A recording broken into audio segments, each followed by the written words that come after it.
The Mac Observer's Mac Geek Gab, episode 838. Oh, no, I got that wrong. 838 for Tuesday, October 13th, 2020.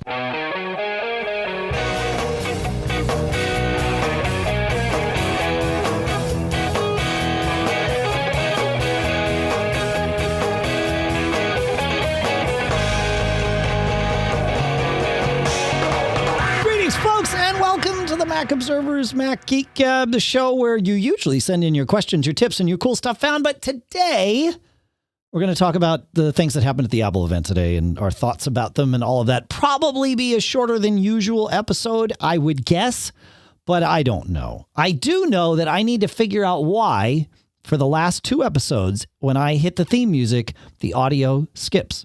I don't get it, John. I don't understand why it happens. I don't remember. I heard that too. I don't remember changing anything, but you know, if I do it again here, I'm guessing it's going to skip. Nope, see that? It didn't skip. So maybe I got to prime the pump next time. I got to like play something out of that app. I don't know. I don't know why. I don't like it though. I don't like hearing it skip.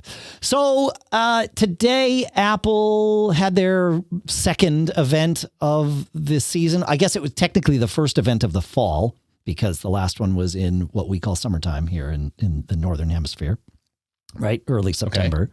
Right? Because and it was nicknamed, which I didn't know at first. That was like Apple event. But so as you'll see in a moment, they called it the high, speed event. That's right. Right? That's right. Yeah. And which was presumably leading into it about 5G. And it turns out it was about 5G because Apple, so this is interesting, right? So I want to talk about, essentially Apple announced two things today, but really I think there's three things that they announced that they really talked about. One of them was previously announced, but that they really talked about today. So the new iPhones, the HomePod mini, and then we finally heard them talk about the A14 CPU. They announced it, of course, with the iPad Air last month, but they didn't really spend a lot of time talking about it. So let's talk about the iPhones first. I found, so there are, for those of you that didn't watch, and we're not going to rehash everything, but for those of you that didn't watch, there are 4 new iPhones from Apple, and they are the 12, 12 Pro, 12 Pro Max, and the 12 Mini, which I find really interesting. And the 12 and 12 Mini are available for pre-order this Friday and will be delivered next Friday, starting next Friday, of course. And then the 12 Pro, sorry, I probably said that wrong. The 12 and the 12 Pro are pre-order Friday, delivered next Friday. The Mini and the Pro Max are November 6th and November 13th. Pre-order November 6th, delivered November 13th. So the middle two are soon. The outer two in the lineup are later. And so I was shocked, John, that they really did put OLED screens in every model of the iPhone 12. That has not been the case with any prior iPhone. And I think that's a huge deal. That OLED screen is gorgeous. And being able to have it so all the prior phones were LCD? No, the Pro models had OLED screens. So the iPhone 10 had an OLED screen. And then the 10, and I'm going to get my naming wrong, but the 10R did not because it was a lower cost phone. And then with the 11s, the 11 did not, because that was the lower cost phone, and then the 11 Pro and 11 Pro Max did have OLED screens. And now everything, the Pros, the 2 Pro models, the 12 and the 12 Mini, all OLED screens. And with, and to me, that's actually a huge deal, because those screens are gorgeous. They're better on battery life. Of course, you get the better contrast ratio. But yeah. Right. Yeah. So like that, to me, that's a very nice offer for the people who would naturally gravitate to the lower end iPhones, and you know, lower end really is either the smallness, you know, the small size of the Mini, or not getting all the cameras that the Pro models have. So Okay. And like my 8 is an LCD, right? correct. The 10 was the first iPhone with an Retina. OLED screen. Okay. All right. Yeah. All right. So now all right. So the whole product line is now on OLED. Correct. The latest. Okay. Correct. And now Well, that's everything is at least 460 ppi, pixels per inch, which is basically doubling where we were, I think, in the past. So, which is also interesting. So, yeah. Let me look at that. So one thing that caught my eye, Dave, not quite doubling. You know how I like retro older things? Yes. One of the first things that jumped out at me when I saw the phone, I'm like, is that an iPhone 5? Yeah, or the 4. So they've reverted to the, I'll call it squared off design rather than the rounded design. Yeah. Was that the 5 that had that? The 5, did the 5 have it, or was it the 4? That's either the 4 or the 5. Yeah. Or maybe both. But you're right. Yeah. So they, right. They're oscillating between, rounded and squarish. And it even reminded me when I saw it, and they were talking about the 5G. Did you notice they talked about 5G a lot? I did. Like I want to talk about that. Yeah. And then they were talking about, and then, it's funny because it made me think about, and then I looked at it and they're like, oh yeah, the antennas are built into the case and stuff. And I'm like, oh no, not antenna gate again. Because remember, that was a problem with some of the earlier iPhones that had that same case design, is that, even Steve said, it was like, well, you're holding it wrong. Right. Like, well, no, I'm not. You designed it wrong. Right.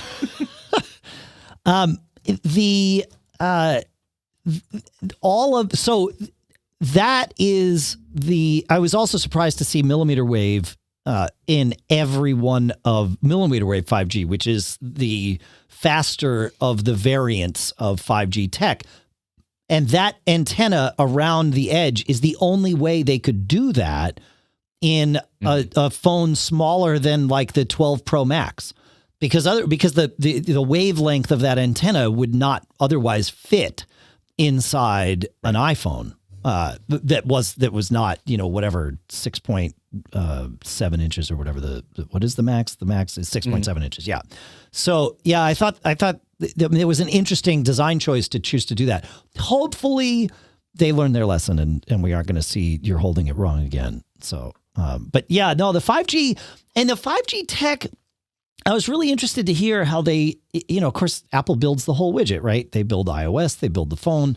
Or at least they designed the phone, and they said that your phone, even if it has a 5G signal available, will not use it by default. It will live on LTE to conserve power, and then when it's doing something where it in its infinite wisdom decides that 5G is helpful, it'll ramp up to that. So I thought that was a little geeky tidbit. So, which is good because 5G takes a lot of juice. Okay. So the older phones, like mine, for example, I have to manually disable LTE in order to go on 3G if I want to, or actually if I exceed my limit, Verizon will do that for me. Okay. Okay. Sure. They'll knock you. Yeah. If you exceed your limit, they'll knock you down to 3G. Yeah, but this isn't. You can get no data at all. But this is LTE is the bottom of the saying. line. Yeah, exactly. Yes. Yeah, and I don't know. There may be a way of just turning off 5G. Like, we don't know that there's not, right? Because we have not touched one of these phones running iOS yet. So right. Because honestly, between me and you and everybody who's listening or watching, I think 5G has been a wee bit overhyped. So when we were at CES, they were. I just think they went overboard in that we saw some presentations and we're like, 5G is going to allow you to do this and this and this. And I'm like, maybe, but it's not. So can I play devil's advocate? Maybe I'm wrong. Go. That sounds like what someone with dial-up said to me when I said, you've got to get a cable modem.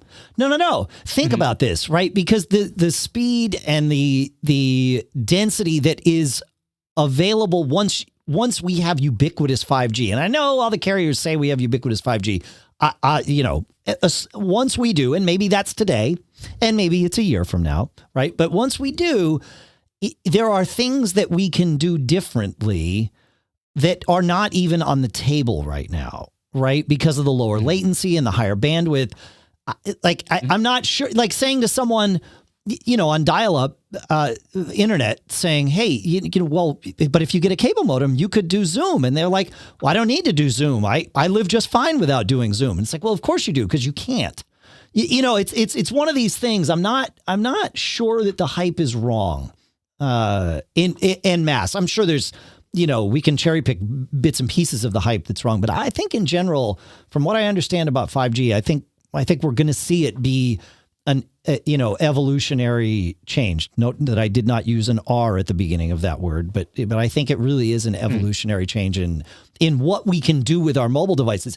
Even moving from like GPRS on the first iPhone to LTE, right? Like being able to, like, the comparison of what you can do between those two is literally life-changing. I mean, our lives have changed because of the things we can do with LTE that we could not do with GPRS, but the idea is the same. And I think the same is true going from LTE to 5G. Is the idea is the same, but I think so. Yeah, I think it's going to take time for it to become the norm. Right now, cable modems are the norm. So you can say to somebody, get on a Zoom call, and if they say I only have dial-up, that's now their fault.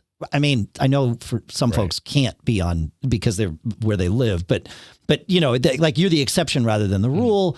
It'll probably take a couple of years for that to be the case with 5G. So, okay. Yeah. And actually, now that I think about it, some of the demos I saw, so the thing is, if you want to do like augmented reality, then you need a beefy processor, which the iPhone has, and now it's even beefier. Right. And you need bandwidth, or probably if you want to get decent quality video. So yeah, I can. Right. All right. So I just can't think of an app right now that where I'm like, boy, I wish I had 5G because then I could run whatever faster. It's not about running whatever faster, although that could happen. It's more about what we can't do now because we just don't have that world open to us. Yeah, no, that's exactly. That's how I'm seeing it. I'm curious though to see the application. So yeah. Okay. So new colors. Okay. Yeah, we got that with the iPad too as well. Here's one thing that caught my attention. Yes. It probably did catch your attention. Ceramic enforced strong glass. Yeah. So one thing is they mentioned, so it's almost like a screen cover, right?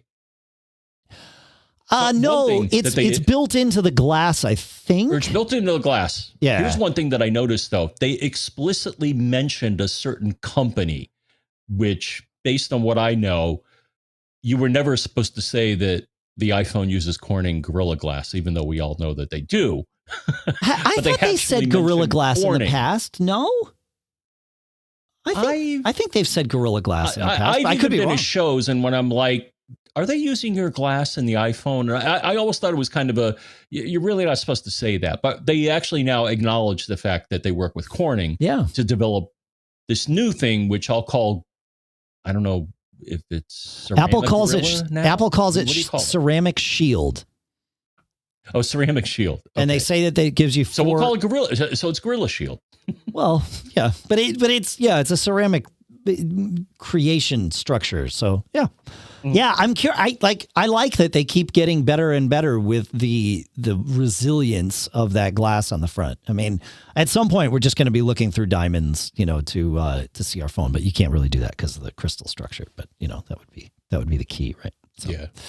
But no, I get it because now I'm lucky, Dave, in that in my entire iPhone career, I've only had one where I cracked the screen. It was my 7, and I actually paid Apple $150 to replace it, and then I upgraded to the 8. Sure. Yeah, I've always put tempered glass screen protectors on my phones. Well, always since the day that those became a thing. And that has worked out well for me. With this new screen, will I put a tempered glass screen protector on my iPhone 12? Probably, if I'm being honest, because it's worked out and I don't mind it. In fact, I kind of like it. So, yeah. I like that night mode is now available on all cameras on iPhone 12, even for selfies. That's like that night mode makes a big difference. And I'm glad that they've got the CPU horsepower or whatever, you know, the crazy secret lab that develops deep fusion and all those other things. They're doing a good job, which is a secret. That the lab that you saw wasn't a real lab. Oh, right. Yeah. No, that's not the secret lab I'm talking about. But I like, you know, I like that night mode has become sort of a first class citizen on the phone with time lapse and all the cameras. That's good. What about this MagSafe thing, John? Now so first off, they've always gotten better with every phone with the ability. So either with the sensor or the logic, I found that the phone always gets better at being able to take good photos at night, which is a hard thing to do. Yep. Unless you got the right technology. But yeah, and so then they announced this. Now it kind of made me sad, Dave, because they call it MagSafe. Right.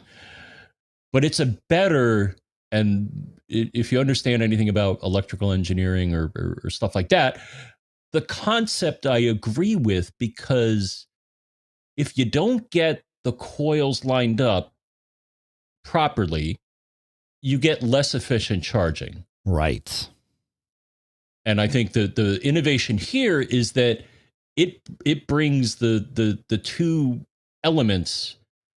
You're achieving maximum charging efficiency. I think that's the key. They said that you can do 15 watts now with the MagSafe connector, which is great. Which I think the prior phones were limited to 7 watts, either because Apple didn't implement 7.5, I think. But yes, you're right. 7.5. Yeah. Other phones have had the 15 for a while, as far as I know. So this, I think, was their attempt to. I mean, we're not going to talk about air power because we're never going to see that. Well, we saw our air power, because air power is now that it's that MagSafe pad, right? That has a MagSafe coil on one side. And here, I can. So we don't usually do this, but because we have so many listeners that are listening and not watching, but there are a lot of you watching today. So I will find a picture of the MagSafe thing from our live coverage, and I will show it here. So that is, air power evolved. So it's a pad that is it's square. It has a watch charger on one side that can pop up. Been out of the room. Yep. Okay. The watch charger on one side that can pop up, and a MagSafe / Qi pad on the other. And so it's foldable and portable and all that good stuff. But yeah, that's MagSafe. So it looks like AirPower Junior. Oh, it looks like AirPower Realistic is what I would call that, because what they used one that works. Yeah, what they used to call AirPower was vaporware. So it couldn't have worked from a physics standpoint. Like you said, if you're not right on the coil, so how would you orient to the coil? Well, they solved the problem. How would you orient to the coil? By putting a freaking magnet in there. So magnets. Yeah. No, I think it's smart. I'm curious about a couple of things with MagSafe. So number one, they made it clear that third parties would be available, the tech would be licensable or open to third parties. They said Belkin was already working on something, which is great. I'm curious about the strength of that magnet, because I know a lot of people, especially people that don't have CarPlay, want to take their phone, and in their car, they want to put it somewhere on a mount and have it stay on that mount while they drive. And if you can do it, if the magnet in MagSafe is strong enough to hold your phone on a mount while you're in a car, that's a pretty cool thing to me. So I'm curious to see. Curious. So okay. Yeah. And as far as the camera, I mean, it's a better camera. Yeah, the chip 5 nanometer process. Okay, it keeps getting smaller. It's amazing how they keep making progress on this here. But for the camera people, so I think they said the first 7-element lens, which if you're into lens elements, that's good. The more elements they got. One thing that they did mention, and they mentioned this a couple of times in different presentations, we're going to use something called computational photography. Yeah. Which Yeah. Okay. Yeah. I think it's using the processor to do smart things, like you mentioned previously. So I'm sure this, night mode is using the processor, the better processor to its advantage. Absolutely. Yeah, of course. Fancier things in the background. There's the 7-element camera for those of you that missed the picture. Yeah, so sorry for the scrolling. So yeah. And then they also mentioned LIDAR. Now, what's that going to do for us? Well, they pointed out that it will allow so LIDAR lets it essentially in the dark because it doesn't use light. LIDAR is I think sort of what they're using for Face ID, if I'm not, but I could be wrong about that. But essentially, it allows the phone to build a map of the physical space. How far distance, depth of each object and all of that, which they say, especially in low light conditions, allows the camera then to focus better because it's using the data from the LIDAR sensor to know how far away certain things are when you've got it aimed at it and all of that. So that's what they say they're using it for, which I think is pretty cool. So, yeah. Okay.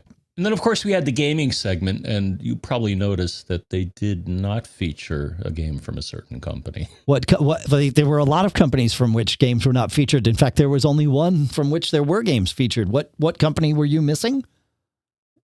Fortnite.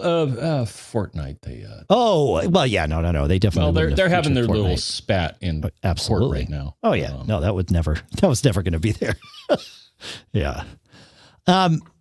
So the LIDAR scanner still has just to be clear, the things that you've started talking about, the deep fusion on all 4 cameras, the LIDAR scanner, those are features of the Pro and Pro Max, not of the 12 and 12 Mini.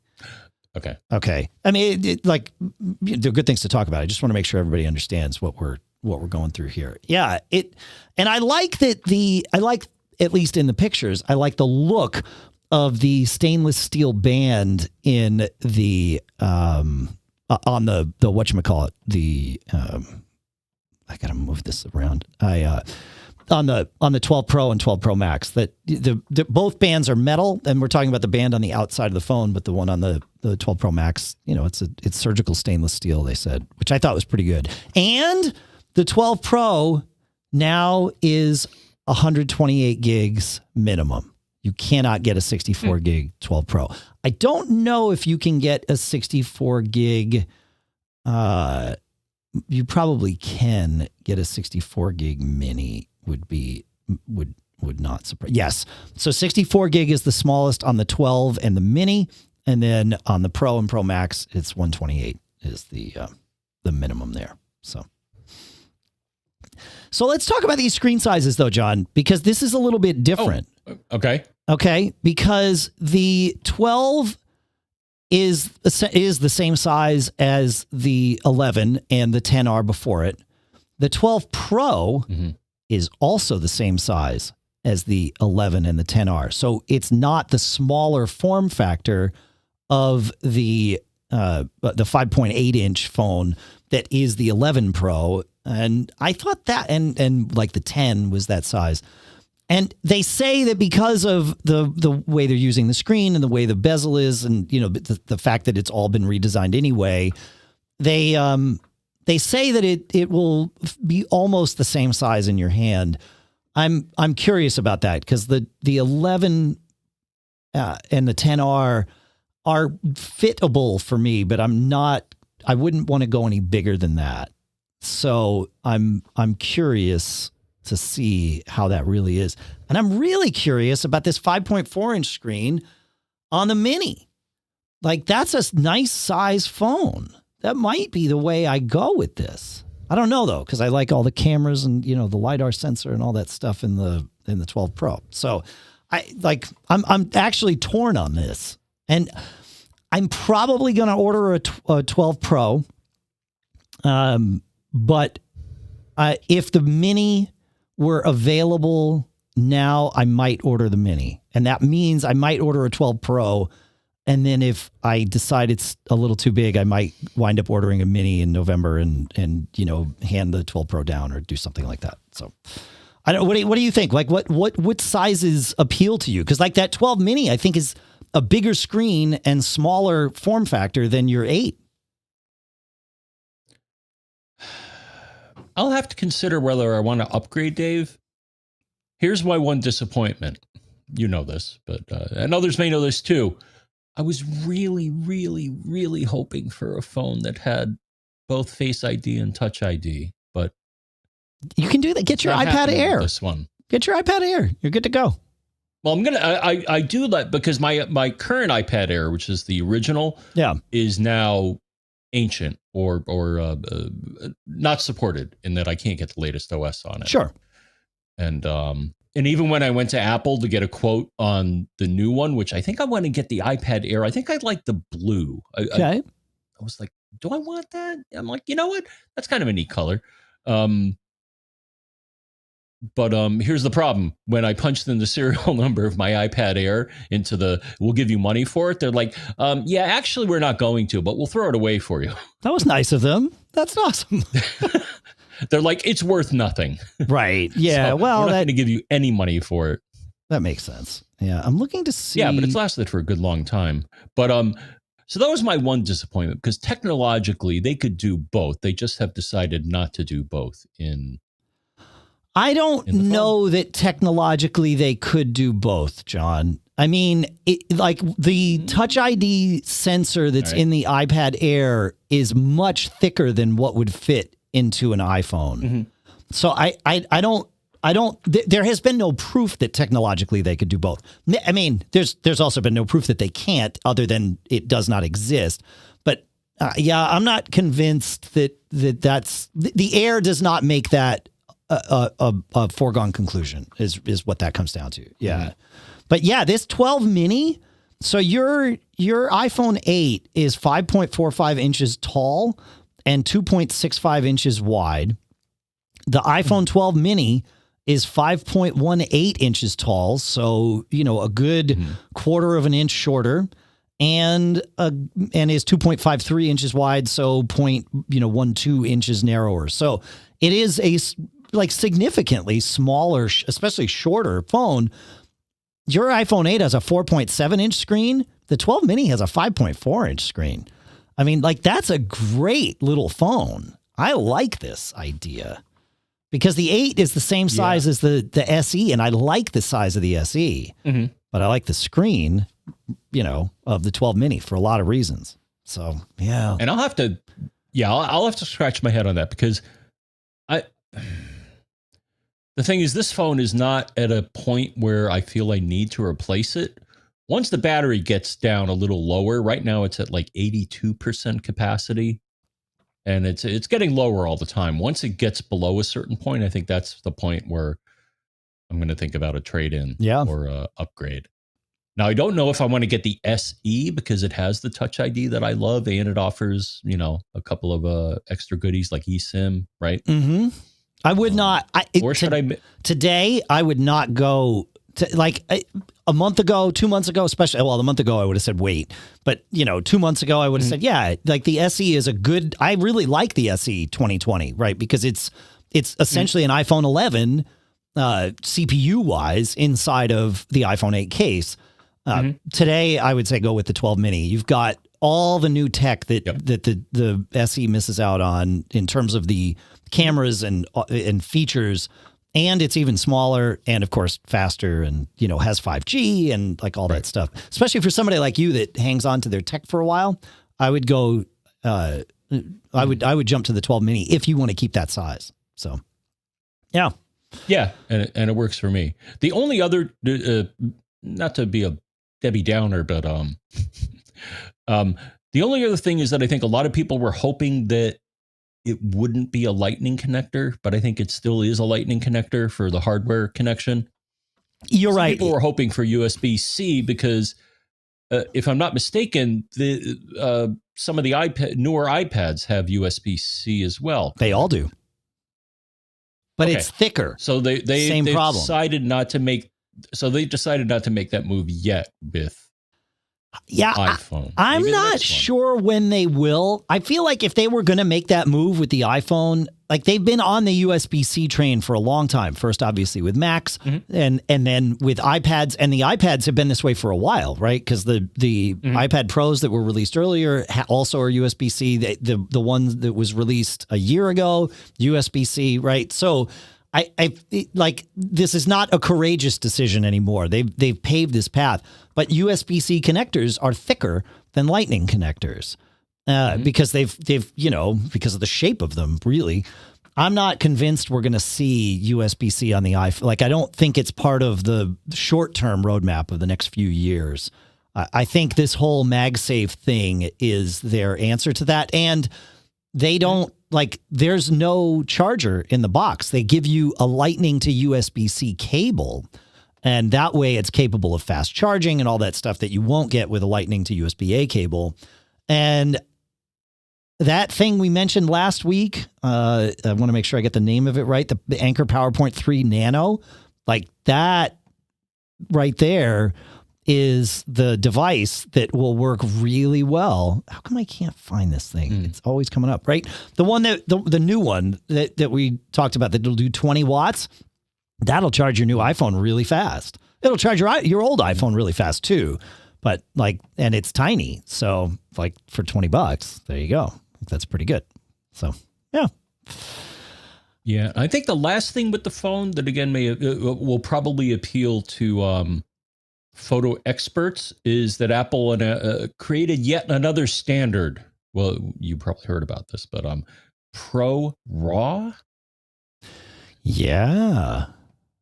So RAW is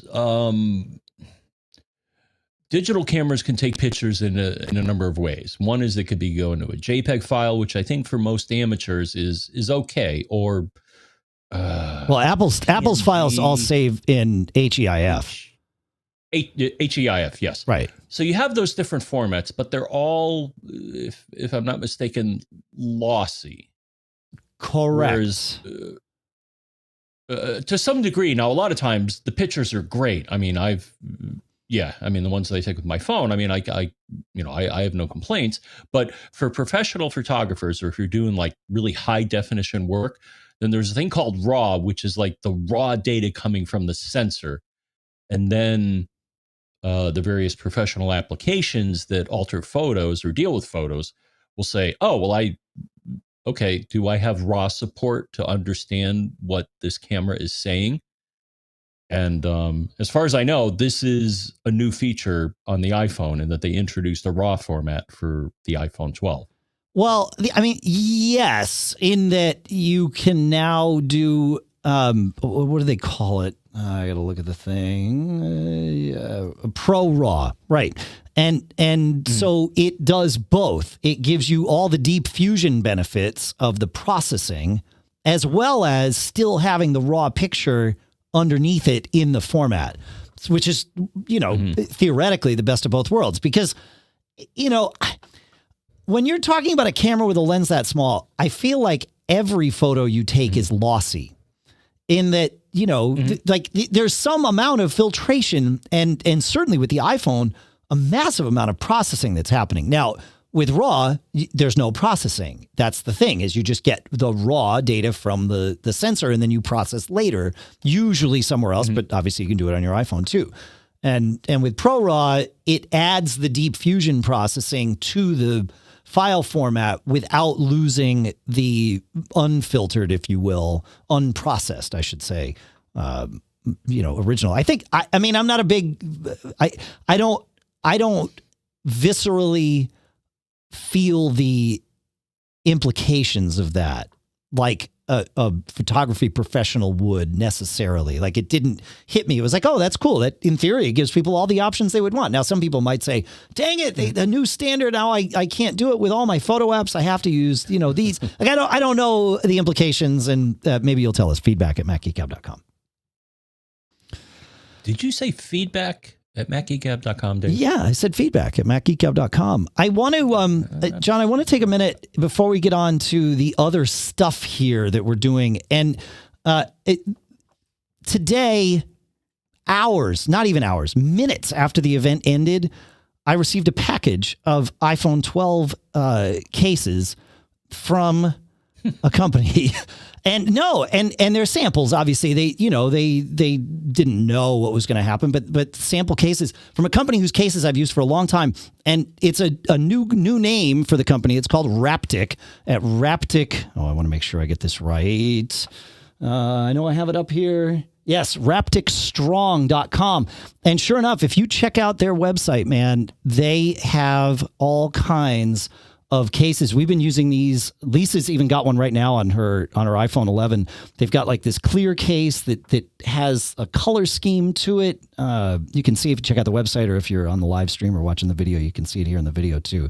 They are our sponsor at the Mac Observer this week, and I just wanted to give them a mention here in the podcast as well. So yeah, rapticstrong.com. Check them out. They used to be Defense by Xdoria. So that same company, all they did was change their name. So you know these people. They've been around a long time, and they make some great stuff. In addition to all the cases, of course, that they have, they're the ones that make some of these portable power stations, like the Titan that we've talked about here on the show before, that like is this big monster.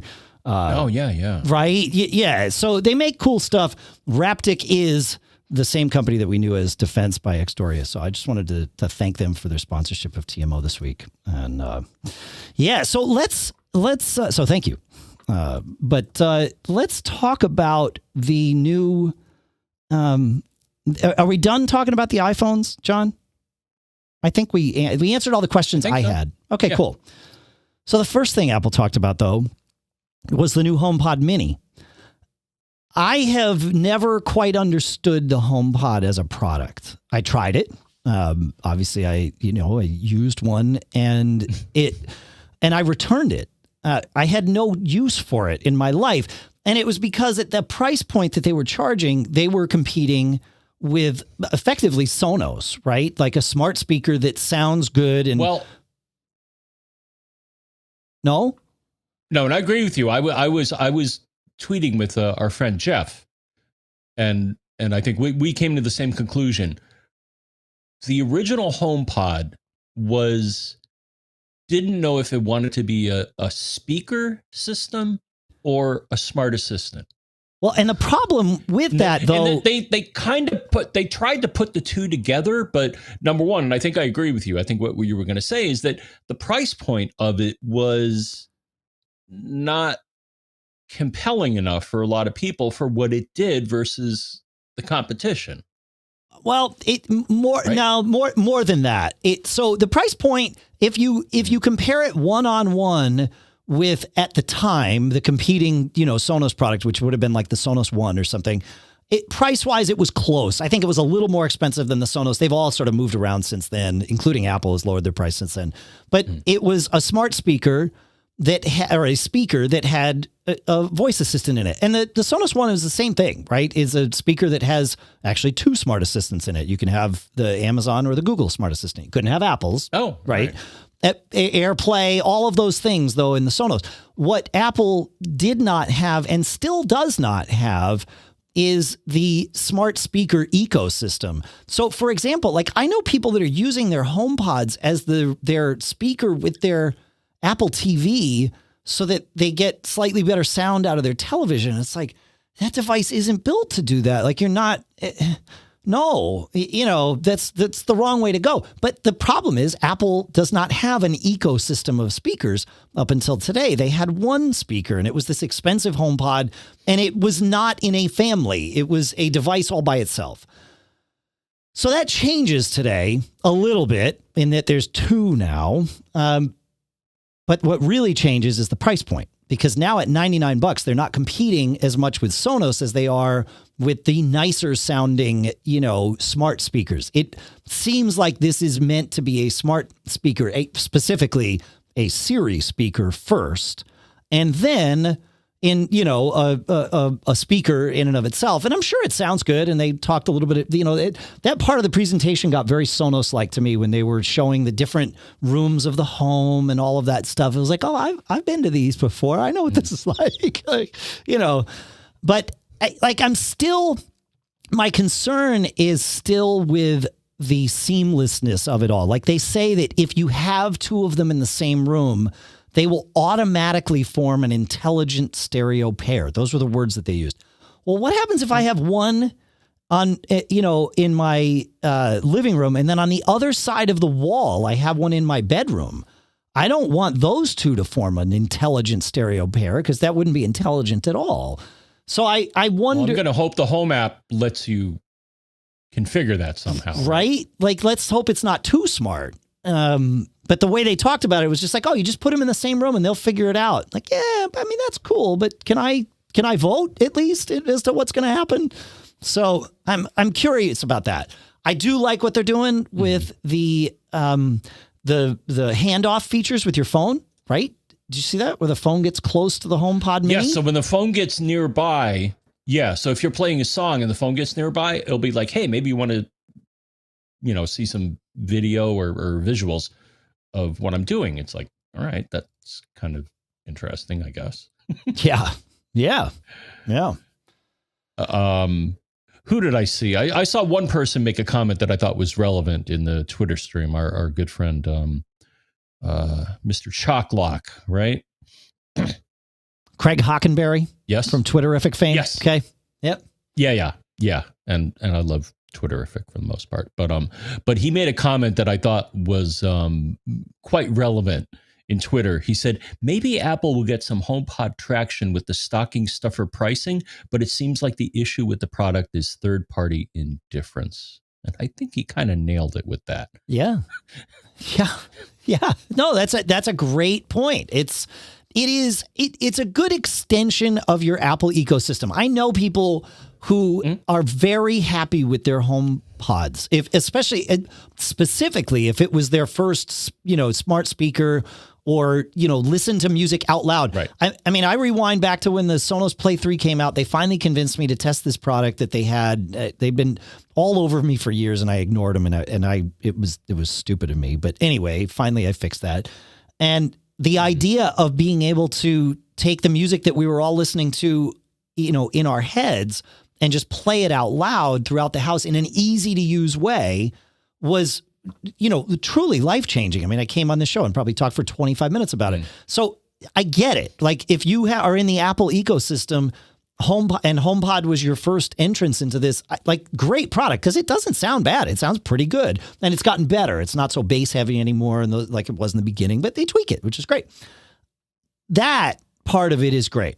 And a lot of people are happy with it, but it is a limited ecosystem because it just doesn't go beyond that. And even now with the Mini, it's a less expensive part of the ecosystem, but it's still pretty, like, these two speakers basically do the same thing.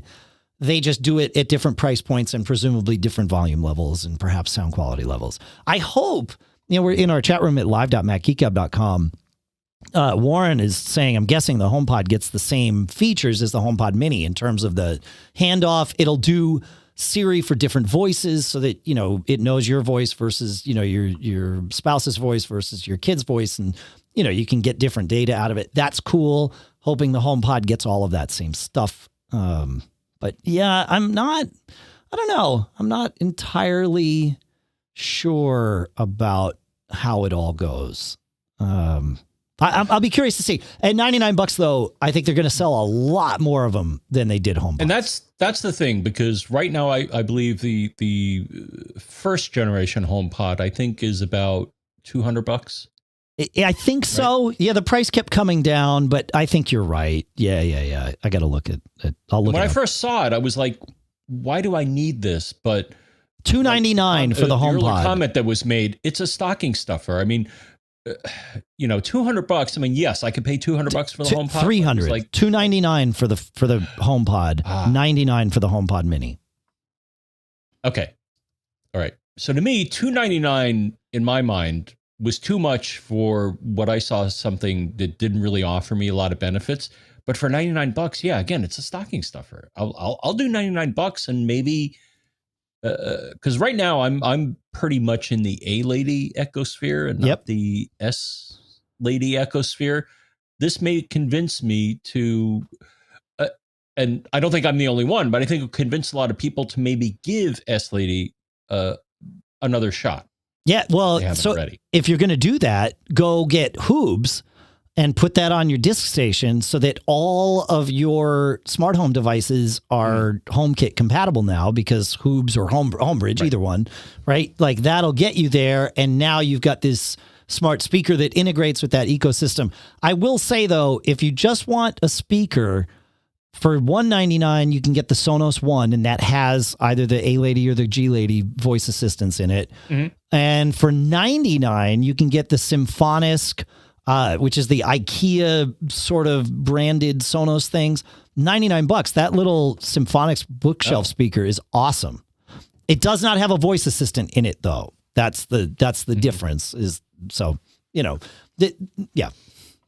But the voice assistant stuff that Apple is doing for $99, that might even just by itself be compelling. Right? With the different people and all that stuff. I mean, if you live in that ecosystem, which we all sort of do, that's not bad, even if you're not a HomeKit household. But HOOBS or HomeBridge solves that problem. So I don't know. I'm curious to see how much traction it gains. I'm curious to see how much you folks like it. I'll probably get one and mess with it, but I probably won't keep it because I'm so invested in the Sonos infrastructure that it would take a lot to move me to something else. And Apple doesn't, like, there's not even a chance of that with what Apple has. Like, there's nothing for the living room. There's, there is the thing for the kitchen, the bedroom, the bathroom. Like, that's good. We can sort of get away with all that now. But without the living room integration, this isn't I don't see it being a real contender in that way. But, who knows, right? Yeah. And then they said a few things, which probably means more to you than me, but, full range dynamic driver. Okay, that's good. Yeah. I don't think I'd want one with not full range. Half range. Passive radiators for bass. Okay, I think my Audioengine does that, right? I don't know. Yeah. There's a lot of waveguide. Yeah. And then they also the inexpensive way of getting there by not putting an extra driver in there, which is fine. Yeah. Right. And then they mentioned again, so I noticed they said the word computational twice, once for the earlier product, but they said, oh, well, this has the Apple S5 chip that does computational audio, which, okay, that sounds impressive. Yeah, sure. I don't know what it means to you. I mean, you're the audio guy. I'm not. But, yeah, it was interesting how they talked about that. They said that they're processing the sound, before it makes a sound. Which, to be fair, lots of the other speakers, including Sonos, but certainly not just them, are doing. I don't know, like what it said. It was balancing loudness and this, that, and the other thing. I mean, Apple's not a stupid company. They have a lot of smart people working there, and they care about music too, right? Like this is an important thing to them. So I don't think that they're going to overprocess it to the point where it sounds bad, right? But they're just going to make it so that the sound that comes out of the speaker is good, in that it is tuned to sound good on that speaker.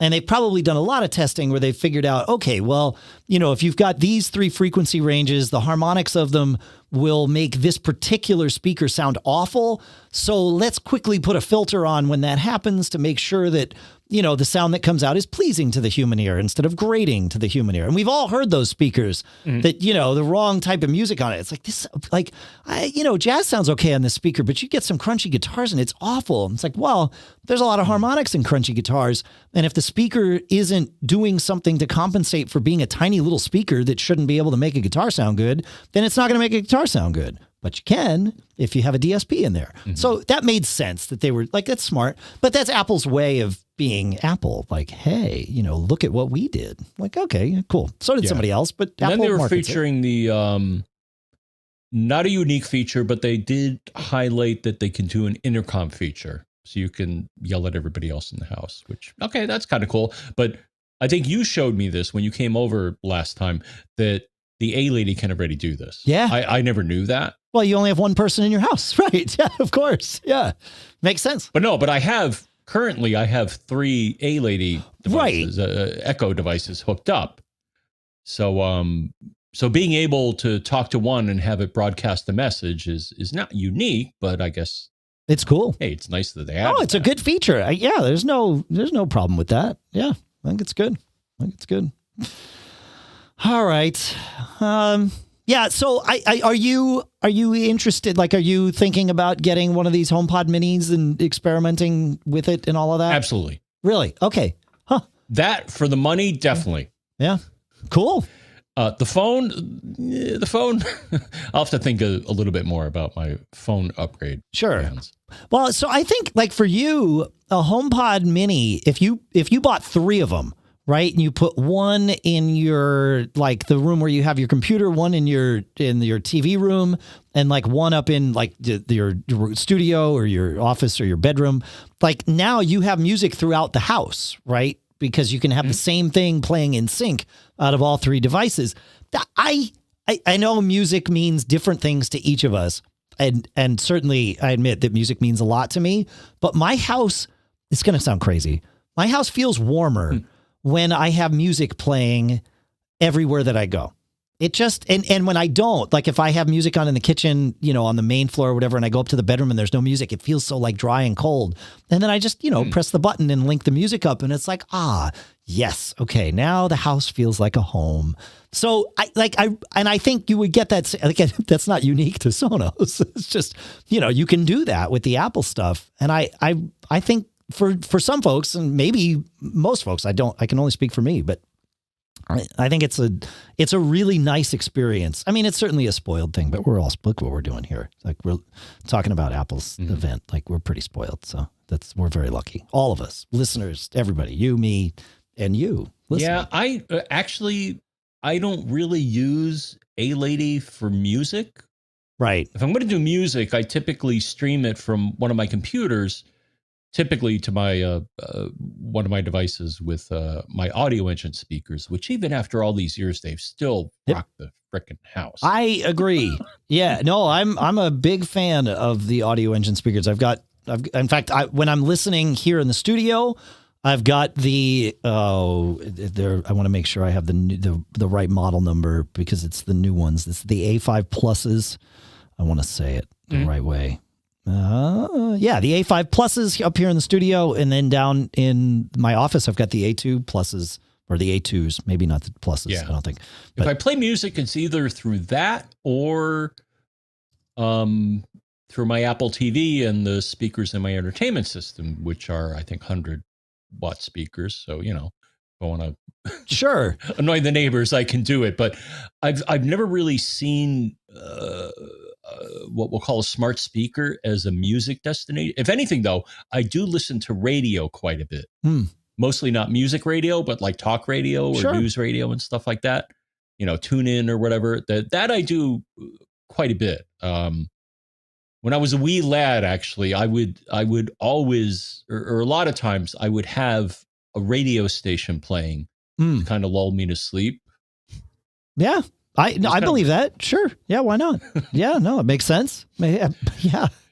Well, so that's the difference. So moving from that, I have to go to my computer to start streaming music to my speaker like that. It certainly works, obviously, and you can have music in your house, but there is a level of convenience that does not exist with that scenario, right? I mean, it's not terrible, but it's not just like, hey, I want music in here right now and my hands are full because I'm cooking. You know, like, wouldn't it be nice to have music while I'm cooking? Yeah. Right? Like, actually, I'll update that. I do have the Denon HEOS, which links to my music library that's stored up. Apparently. Well, I mean, do they still? I know yours works, but I'm just curious if they still make them. They might. Yeah. No, and I think they've upgraded it too. Huh?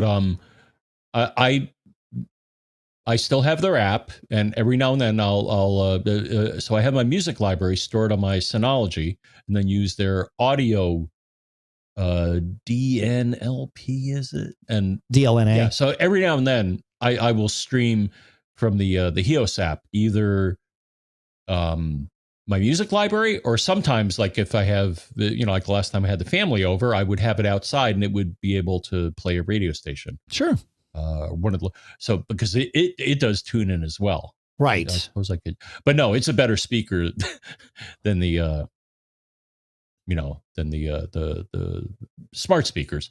So if I'm going to be playing music outside, that's typically what I'll be doing. Yeah, so this would solve that and eliminate a lot of the confusion, not confusion, but the friction points that you have to like get the sound out of the thing. And that, that can be a big deal. So yeah, I'm curious to see how you like this thing. Well, this is good. I've hit everything on my list. Are we finished here, John? I think, they talked about some environmental stuff. Okay, I get it. They're not going to put, power adapters. Right. No power adapter in the box with the iPhone. Yeah. Yep. Yeah. And apparently, every now and then I'll look at them and, they're doing their best to not destroy the planet. So that's always nice. Right? They certainly have their marketing engine focused on telling us that. Yeah.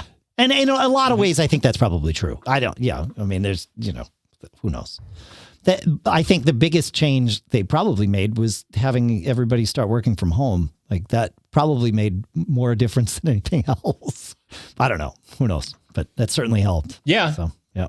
And the production value on, this presentation, again, I kind of joked before, it's like, that's not a real lab. The thing is, I've worked in a real R&D lab that was like a stage lab. But it makes people feel good. I don't know. The lab that they showed in the last one and the photo lab in this one, like the photo lab, I would be shocked to find out wasn't real. And the lab that they showed in the last episode was definitely real because there were the Mac Mini, Apple Silicon Mac Mini setups like I was going to say in the background, but really they were in the foreground. They didn't shine any lights on them in terms of pointing at them. But like that was a lab with Apple gear. I think those labs that we see are real, man. I think you just haven't been in an Apple lab in a while. I think they're real. Yeah. I've never been in an Apple lab, but I've certainly been. I did a couple of decades corporate R&D, and the thing that tipped me off, Dave, is labs are never that clean and tidy. Well, I think they cleaned it up labs when they are a disaster because you're doing all sorts of lab stuff and blowing things up and maybe not blowing things up, but, or at least I didn't. But. Yeah, no, my guess is they cleaned it up knowing that they were going to film, of course. Yeah, I do like though that there are. I much prefer these events, these announcements to be produced video streams as opposed. Essentially what we watched was a TV episode today, right? The latest episode in Apple announcements. I like the fact that when they would announce different things, there was no breaks for applause. I don't know why, but today more than ever, I appreciated that. Like, it was like, thank goodness we're not waiting for the applause and the awkward, like, when do I start again? And all of that stuff. It just flowed perfectly because it was produced. Like somebody had already been able to watch it through. Yeah. No, I agree with you. Watching a lot of the Apple events and the media that was invited going wild over every little thing would like stretch it out to like 2 times the amount of time it should have been. And sometimes was, it's also like, and I'm not going to get political, but same thing with the State of the Union address. Okay. Just let whoever it is say what they have to say. Sure. And let's stop with because that's another event where like half the time is wasted on people, posturing or whatever. And it's like, no, just give me the info, man. So, totally. So I'm with you with that. Yeah. Now, to be fair, very well produced. I do miss all the other things that come along with going to an Apple event in person. The travel, 5 hours, each way on an airplane, I could take that or leave it. It depends on the day. But otherwise, like getting to see people and, like that whole personal interaction, I miss that. And I think it goes without saying, like, I look forward to the days when we can do that again. But this is, this whole, lockdown pandemicking that we've been doing has had some silver linings to it. And me, I'm an optimist. So I'm always looking for those silver linings. This is definitely one of them. And I hope that some level of this continues forward. I don't know exactly what Apple's going to do when we can all touch each other again. But I hope some level of this, sticks around. So anyway. All right. Well, we went twice as long as I thought we would, John. We're at an hour here. Right. So there you go. I mean, not that that's bad. It just, I knew we would have a lot to say. I still have some more to say, though, because I want to take a minute and thank all of our premium subscribers whose contributions have come in the last week-ish. Thank you. And if you want to learn about our premium program, go to macgeekgab.com/premium. It is not mandatory. You still get every episode. We answer the questions that come in from our premium listeners to premium@macgeekgab.com first. That is one of the things that we do. We also thank you. We really appreciate this, but it is not mandatory. Listening is really the best thing that you can do. Sending in your questions, your tips, and all of that stuff. It's fantastic. Telling other people about the show, awesome. And if on top of all of that, you can and want to help out, we really appreciate it. So, macgeekgab.com/premium I would like to thank Paul from Fishers, Mark from Milford, David from Troutdale, Lawrence from Stamford, Kurt from Towanda, Kieran from St. George's Basin, Robert from Westford, Ward from Mesa, Neil from West Hartford, Andrew from Edinburgh, Susan from Honolulu, Kenneth from Morrisville, Abel from Santa Rosa, Peter from Auburn, Bob Dr. Vaclavitis from Working Smarter for Mac Users, Rob from South Hertzville, James from San Antonio, Colby from Otis, Abdullah from Reisterstown, Barbara from Hanahan, Nick from Mount Clemens, Mark from Hayward, John from Laverne, I think I'm saying that right, in Tennessee, Donald from Jamaica Plain, Ari from Kensington, George from Natick, Robin from Andover, Philip from Tucson, Edward from Manhattan Beach, Tim from Des Moines, Willie from Seminary. Thank you to all of you. You rock. You do. You all rock. Everybody rocks in their own ways. It's awesome. That's what I got, John. You got anything else to say? Now I'm ready to go. You got anything else to add? It was nice to hear.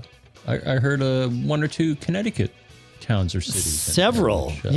Yeah, some Connecticut. To my fellow Connecticut, when we're all allowed to, I've still been pondering this, Dave, but I got to have like a house rocking party here for all the Mac Geek Gab people. That'd be fun, man. We should do that. That'd be great. Yeah, why not? Yeah, I mean, Barry came out, it was kind of a practice run. Right. And, we had a lot of fun, so we'll just do it for everybody else. Cool. All right. Well, I'm about to go tear apart my network because a bunch of smart switches just arrived, a box of D-Link smart switches that I'm going to mess with. So it's time, John. You finally listened. I know. I told you. That's why I was asking about it in that last episode, in 2 episodes ago. So, yep. So I'll hopefully begin to Did you get the same one, the 24 port, or you got a different? So I said D-Link. I think you have a TP-Link switch. There's lots that I'm going to test. Okay. Because I'm really curious about how their web interfaces are, and so I want to see web interfaces from a variety of companies. But I also, I started down this path wanting to have managed switches, and the names get conflated. But really, the difference in a practical sense is smart switches you manage individually, right? Like the old pseudo mesh days where you could set up a mesh system with your Wi-Fi, but you had to manage each access point. Whereas managed systems are like the mesh where you have one interface that sees everything. The problem with managed switches is that they're super expensive. So yes. I want to see how these smart switches do with their independent interfaces and how much they know about each other and that sort of thing. So I'm really curious to see how this all works out. But nice. I will report back. Yeah, I know. Yeah, I'm looking forward to it. All right. Yeah, that's what I got. So I'm going to go do that because I got like an hour before anybody else gets home. So hopefully I can tear apart the network and fix it.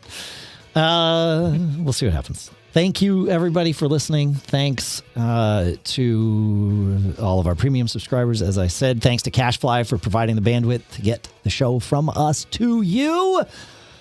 Yeah, that's what I got. I don't know. I didn't prep an agenda for today, so I got nothing to read. Like I don't have my normal thing.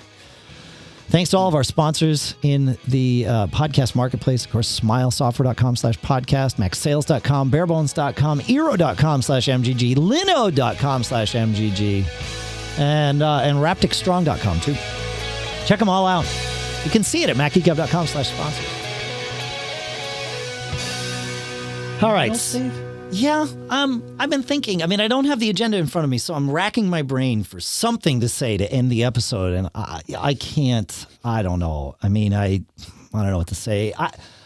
I wonder if anybody ever, I just like I don't know. Is there? I'd like the world to be harmonious, John, and so I'm thinking about harmonies.